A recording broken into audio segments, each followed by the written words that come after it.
इनके जब मुंह खोलते ना तो ऐसा लगता है ये वनी डिंडोरी या पिलकोड़ के रहने वाले। अरे हमारी मिल्ली क़यादत, हमारा एमएलए, हमारे शहर का नुमाइंदा, मस्जिद और मीनारों के शहर का नुमाइंदा, अगर मुफ्ती साहब यहाँ 2 मिनट खड़े हो जाओ मेरे रास्ते, 2 मिनट खड़े, ये नुमाइंदा देखो, ये पूरा हिंदुस्तान शहर का नुमाइंदा नजर आता है। पैरामेडिकल कॉलेज लेकर आया है पैरामेडिकल काउंसिल और सरकारी नौकरियों के लिए उपयोगी पाठ्यक्रम। EMLT, radiology technician, health sanitary inspector में एडमिशन जारी है। हमारा पता याद रखे, Sai Chaitanya paramedical college, Ruby City scan के ऊपर, मोची कॉर्नर। नोटिफिकेशन का इजरा होने वाला है, लेकिन हम देख रहे होंगे चंद महीनों से कुछ मदारी कुछ अपने बंदर लेकर करतबबाजी कर रहे हैं, और वो ऐसी करतब दिखा रहे हैं इस पूरे शहर भर के अंदर, जैसे अभी वो यानी नया बच्चे पैदा होकर इस शहर में आए हो, जैसे उन्हें मालेगांव शहर की सियासत की ABCD कुछ भी नहीं मालूम, बस बोलते हमें एक मौका दे दो। ये बात अभी बाकी है। मैं अपनी बात यहाँ से शुरू करना चाहता हूँ कि शहर की सियासत के अंदर आज जिस तरीके से गलत प्रोपेगेंडा हो रहा है और जिस तरीके से झूठ कहा जा रहा है, तो मजलिस इत्तेहादुल मुस्लिमीन की मशवरती मीटिंग बैठी और उसमें इस बात का अहिया किया गया कि झूठ नीम खामोशी जो होती है वो नीम सच्चाई होती है। अगर हमने मुखालफिन का झूठ का अगर जवाब नहीं दिया तो ये सारे झूठ हम पर कहीं ना कहीं सच साबित होने लगेंगे। इसलिए हम गधों की रेस में, कुत्ते भी बोलना इनको तौहीन है, गधों की रेस में, गधे की रेस में हमको आना नहीं था, चूँकि अब हालात असम्बली इलेक्शन के बन चुके हैं और इलेक्शन का माहौल खड़ा हो चुका है और कई शहर अपनी भोली भाली आवाम कहीं इस बात को यकीन ना कर ले कि उनके सारे जो इल्ज़ामात हैं वो झूठ को इतने शिद्दत से बोलते हैं कि आदमी को सच लगने लगता है। एक यानी 1985-86 में एक कहावत चलती थी कि घोड़ा पानी में आया और आग लग गई, तो सब हैरान होते थे और मान भी लेते थे कि पानी में आग लग गई। मैं बहुत यानी उसको सुनते सुनते जब मैंने मेरे वालिद साहब से इस कहावत का तस्करा किया तो वो लोग उसकी सच्चाई भी बताते थे। अरे बेटा, बोले घोड़े के ऊपर चूने के थैले रखे हुए थे, वो पानी में आई यार आग लग गई। तो इस तरीके की यहाँ पर बात हो रही है। ये शहर में मुर्गी नहीं, मुर्गी के अंडे बिकते। आज इलेक्शन जो है यौम मुहासबा होता है। हमने 5 साल पहले जिस उम्मीदवार को हमने वोट दिया था और आज जो उम्मीदवार हमारे सामने है, हमें उस उम्मीदवार का 5 साल और आज जो हमारे सामने खड़े उनका मुहासबा करना है। शहर में 40 साल इनके अपने खानदान ने राज किए, मुकम्मल 44 साल, और 44 साल में ऐसा कौन सा यानी कारपोरेशन का ओहदा नहीं था, मैं एक एक ओहदे का नाम नहीं लूँगा, ऐसा कौन सा ओहदा नहीं था जहाँ पर इन्होंने अपने नकुश नहीं छोड़े। चाहे वो आमदार हो, बाप 2 टर्म के आमदार रहे, जो आज हमारे सामने आए, एक मौका दे दो, एक मौका दे दो। इनको पहले भी 5 साल आमदार बना चुके हैं और ये 2.5 साल भी ये मेयर थे। आज 44 साल से ये खानवादे ने शहर के ऊपर सियासत किया। आज ये ऐसे एक मौका मांग रहे जैसे मानो ये शहर में अभी पिलकोड़ से चले आए। अरे भाई, पहले 40 साल हिसाब तो दो, पहले 40 साल की किताब तो खोलो, सीधा पहले हिसाब तो बताओ, किताब सादा रहेगी कब तलक, कभी तो आगाज बाब होगा। अरे बस्तियां उजाड़ दी तुमने, कभी तुम्हारा भी हिसाब होगा। 40 साल। अरे मेरे गुरुवार वार्ड के गयूर अवाम, मैं आपसे सवाल पूछना चाहता हूं कि 40 साल किसको बोलते। हजरत ने एक मीटिंग लिए थे माजी आमदार खालिद बिन वलीद ग्राउंड में, और वो कह रहे थे, उनको सब दिखने लगता, उनको पीछे का भी दिखने लगता, आगे का भी दिखने लगता, आगे पीछे सब दिखने लगता उनको। वो नजूमी है शायद। वो कह रहे थे कि अभी ये आएंगे, सब छोड़ेंगे और हमसे ही हिसाब पूछेंगे। ये बोलते ना, झूठ को इतनी शिद्दत से बोलो कि वो सच लगने लगे। अरे भैया, हिसाब तो तुमसे ही पूछना है ना। आज अगर कारपोरेशन में इनका इक्तदार देखेंगे तो तारीख के अंदर मैं बात हवालों से बोल रहा हूं, मेरी बात को गौर से सुनना, हवा में मत उड़ाना। ये वो गुरुवार वार्ड है जो शहर की सियासत का फैसला करता है। ये वो गुरुवार वार्ड है जो हमेशा वोट के नाम पर और बिरादरी के नाम पर और ये हमारा तुम्हारा ये इस्तेमाल हो जाता है।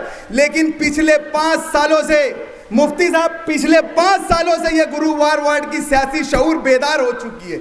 मैं आप गुरुवार वार्ड वालों को से मुखातिब होकर बोल रहा हूं, ये कब तक आप इनको मौका देंगे? कब तक इनके झांसे में आएंगे? मुझे बताओ, इन 40 सालों में ये बोल रहे थे कि ये हमसे ही हिसाब पूछेंगे। बिल्कुल भैया, आप ही से हिसाब पूछेंगे। पप्पू भैया, आप ही से हिसाब पूछेंगे हम, इसलिए कि आपके वालिद मोहतरम मरहूम शेख रशीद 2.5 साल मेयर थे। आपकी वालिदा मोहतरमा, अल्लाह उनकी जिंदगी में बरकत दे, ताहिरा मैडम मेयर रही। उससे पहले वाली बॉडी में आपकी वालिदा मोहतरमा मेयर रही 7.5 साल, और उससे पहले आप 5 साल मेयर थे। ऐसे 12.5 साल ये शहर की तारीख में है कि ये कोई खानवादा मुकम्मल 12.5 साल इख्तिदार पे रहा। इन्होंने शहर को लूटा घसूटा। ये मेरा इल्जाम नहीं है, ये शहर की हालत ये देख लो। 1 साल का कारपोरेशन का 400 करोड़ रुपया बजट होता है। ये पूरा 400 करोड़ रुपया रोड गटर पे नहीं खर्चा होता है, बल्कि इसमें से 45 से 50 करोड़ रुपया शहर में ये बुनियादी सहूलतों पे हमारा खर्चा होता है। अगर हम 7.5 साल का इनका कारपोरेशन का अगर हिसाब जोड़े तो आज लगभग 800 करोड़ रुपये के 500 करोड़ रुपये के करीब कारपोरेशन ने 7.5 साल में शहर में इस्तेमाल किया। आप शहर की हालत देख रहे होंगे, शहर गुरुवार वार्ड की आप हालत देख रहे होंगे। आप मुझे बताओ कि आपको कहीं लगता है कि इन 5 सालों में 7 सालों के अंदर 500 करोड़ रुपए का काम हुआ? अरे भैया, 550 करोड़ रुपए का भी कोई काम नहीं है। एक काम वार्ड नंबर 20 में 3.5 करोड़ रुपए की गटर बनाई गई। मैंने इंजीनियर से पूछा कि ये वार्ड नंबर 20 में 3.5 करोड़ रुपए की ये गटर कहाँ बनाएंगे? मैं बोला, अगर ये गटर यहाँ से खोदना चालू करेंगे ना तो धुलिया शहर भी कम पड़ जाएंगे और गटर पूरी मुकम्मल नहीं होगी। ये इस तरीके से इन्होंने शहर के अपने बजट को लूटा है और हमसे हिसाब मांगने खड़े हुए। आज उनके एक भाई है जिन्हें जैने कहा जाता है, वो ढोल लेकर, अरे फितरत से बाज आ जाओ, ढोली पीटेंगे तुम, ढोल पीटिए, समझे? ये जैनिया पूरे गांव में जो मुफ्ती साहब से मंजूर करवाए जो कामकाज है, उन रोडों को, उन कामों को हिकमत के जरिए अंडरग्राउंड गटर के नाम पर उन कामों को रुकवा दिया गया है और वो जाकर वहां पर ढोल पीटते हैं और अंडरग्राउंड गटर का जो ठेका लिया है, ये मेरी मालूमात है, ये हो सकता मेरा अपना इल्ज़ाम हो, लेकिन इनका इतना प्रेशर उन्होंने वहां बना के रखे थे कि वो ठेकेदार को वो जहाँ चाहते वहाँ काम पे लगवाते और जहाँ से काम चालू वहाँ से काम बंद करवाते। इन्होंने असेंबली इलेक्शन के पेश नज़र वो तमाम कामों को रुकवा दिए और जाके खुद ही ढोल पीटने लगते और दूसरे दिन बोले काम चालू हो गया। अरे अलादीन के चिराग, ये जैनिया, जाके 20 नंबर वालिद मरहूम का वार्ड भी देख ले बेटा, जरा जाके वहाँ की भी खस्ता हाली देख। और जहाँ का तू 5 साल का मेंबर था ना, नुमानी नगर, महवी नगर, जरा उनके भी हालात देख ले बेटा, जाके समझ में आ जाएगा। बहुत गली बुलाटी में घुसने की ज़रूरत नहीं है, मेन रोड ही वहाँ कर देख ले। दोस्तों, आज इलेक्शनी हालात है, बातें बहुत सारी करना है और गुरुवार वार्ड का ये सियासी मुस्तकबिल क्या होगा, लेकिन जो मैं यहाँ पर सर देख रहा हूँ, ये सारे लोग ये पूरे शहर से आए हैं। आज पूरे गुरुवार वार्ड का नहीं बल्कि पूरे शहर का सियासी मुस्तकबिल का है।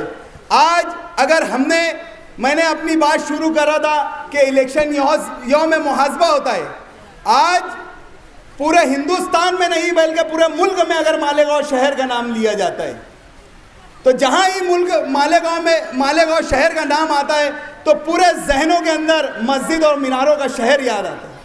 मोहतरम बुजुर्ग दोस्तों, मेरी बात याद रखना और अपने जहन को खुले रखना कि माजी में कुछ लोगों ने बोला था कि मुझे असेंबली में चुन के दो, मैं आस्तीन चढ़ा कर जाऊंगा। अरे मेरे भैया, वहाँ आस्तीन चढ़ाने की ज़रूरत नहीं है, वहाँ कलम की और कागज़ की और दिमाग की और पढ़े लिखे की ज़रूरत है। जाहिल कहीं पे भी शर्ट उतार के खड़ा हो जाता, बोले आ जा दो हाथ कर ले। हर जगह पहलवानी नहीं चलती, हर जगह कुश्ती नहीं बताना पड़ता। अरे जब असेंबली हॉल में जब मुफ्ती साहब खड़े होते हैं, अरे मेरे दोस्तों, मेरे अल्फाज की हिफाजत करो। जब मुफ्ती साहब हॉल में खड़े होते तो सारा हॉल, सारा हिंदुस्तान, सारा मुल्क देखता है कि ये मालेगांव का नुमाइंदा आया है, ये मस्जिद और मीनारों का नुमाइंदा है। अरे नुमाइंदा ऐसा भेजो, नुमाइंदा ऐसा भेजो जिससे मिल्ली शनाख्त हो सके। अरे वो ये ना बोले कि मैं फला कौम का यार फला, जिसको देख कर ये बोले कि ये मुसलमान है। इनको तो साबित करना पड़ता, तो नो गो से ये तो बात शुरू करते। इनके जब मुंह खोलते ना तो ऐसा लगता है ये वनी डिंडोरी या पिलखोड़ के रहने वाले। अरे हमारी मिल्ली क़यादत, हमारा एमएलए, हमारे शहर का नुमाइंदा, मस्जिद और मीनारों के शहर का नुमाइंदा, अगर मुफ्ती साहब यहाँ 2 मिनट खड़े हो जाओ मेरे हस्ते, 2 मिनट खड़े, ये नुमाइंदा देखो, ये पूरा हिंदुस्तान शहर का नुमाइंदा नजर आता है। अरे इनको देखो, और वो चोर भामटे लोग बोले हाथ चढ़ा के, अरे जरा अब आप खुद बताओ मुझे नुमाइंदा कैसा होना, इनके जैसा ही होना ना। और भैया मुफ्ती साहब हाँ, समझे क्या? हाँ बेटा, ब्लैक बेल्ट है वो, तू अस्थि नहीं चढ़ाते रहना सिर्फ।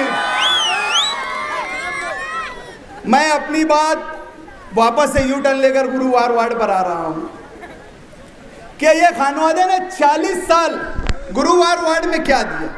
आज वो मुफ्ती साहब से पूछते हैं कि आपने क्या दिया। अरे इन मिन गिनती के 10 साल ये आमदार रहे, जिसमें से 5 साल बोले तो केजी में बच्चा कैसे एडमिशन लेता, 1 साल पूरा सीखने में ही चले जाता। 5 साल उनका गया, ये 5 साल में आज शहर के अंदर 450 से 500 करोड़ रुपए के मुफ्ती साहब के फंड से काम हो रहे। और जिनको हिसाब लेना है ना, मेरे से आ जाना, मैं ऑन रिकॉर्ड उनको हिसाब दूंगा मुफ्ती साहब के काम में। तो मुफ्ती साहब ने अल्हम्दुलिल्लाह पूरे शहर, गुरुवार वार्ड ही नहीं शहर में काम किए। और आज से 10 साल पहले जब गुरुवार वार्ड में खानवादा यूनुस ईसा की एंट्री नहीं हुई थी, तो यहाँ पर गुरुवार वार्ड के कई नामवर लोग बैठे हैं। मैं एक एक का नाम लूंगा तो काफ़ी टाइम हो जाएंगी। मेरी आवाज़ साबिर सेठ के कानों तक के भी जा रही होंगी, मेरी आवाज़ नाजू चच्चा राखेल वाले के भी कानों में जा रही होंगी। इन सबों से मैं पूछना चाहता हूँ कि सिर्फ 10 साल पहले गुरुवार वार्ड का क्या हाल था, ये मुझे बता दो। अरे हम है ना, तुमको कौन से एमएलए की ज़रूरत काम के लिए? अरे हम हैं, हम करेंगे, हमसे नहीं होगा, हम मुफ्ती साहब से काम ला के देंगे तुमको। इन 5 सालों में हमने एमएलए की कमी महसूस होने दी है? बताओ मेरे को कोई एक है जिसको हमने एमएलए की कमी महसूस होने दी है? जहां आमदार की नुमाइंदगी की जरूरत पड़ी, हमने वहां पर उनसे उनकी नुमाइंदगी करवाई। आधी रात में आप डॉक्टर खालिद साहब के मकान पर पहुंचते थे कि हैदराबाद के ऑपरेशन के लिए आमदार का लेटर होना, मुंबई के फला हॉस्पिटल के लिए लेटर होना, हर आपके सरकारी दरबारी पुलिस स्टेशन के काम अल्लाह डॉक्टर खालिद परवेज साहब ने करके दिए मुफ्ती साहब के तवस्सुस से। आपको क्या जरूरत है आमदार की? अरे हम हैं ना। दोस्तों, बातें बहुत सारी कहनी है, वक्त की बहुत कमी है। और अभी यहाँ से स्टेज लगेंगे, अभी स्टेज लगेंगे, बहुत स्टेज लगेंगे। और इनकी पूरी हकीकत 44 साल का जो इनका सियासी इनका वो रहा है, करियर रहा है, ये पूरा ये बोलते हैं ना हमारे पास बहुत समाचार है। बेटा तुम्हारे भी समाचार लेंगे हम, जरा आराम पकड़ो, तुम्हारे भी समाचार लेंगे। ये जो भरतनाट्यम करते ना तुम, ये तुम्हारा भी समाचार हम लेंगे।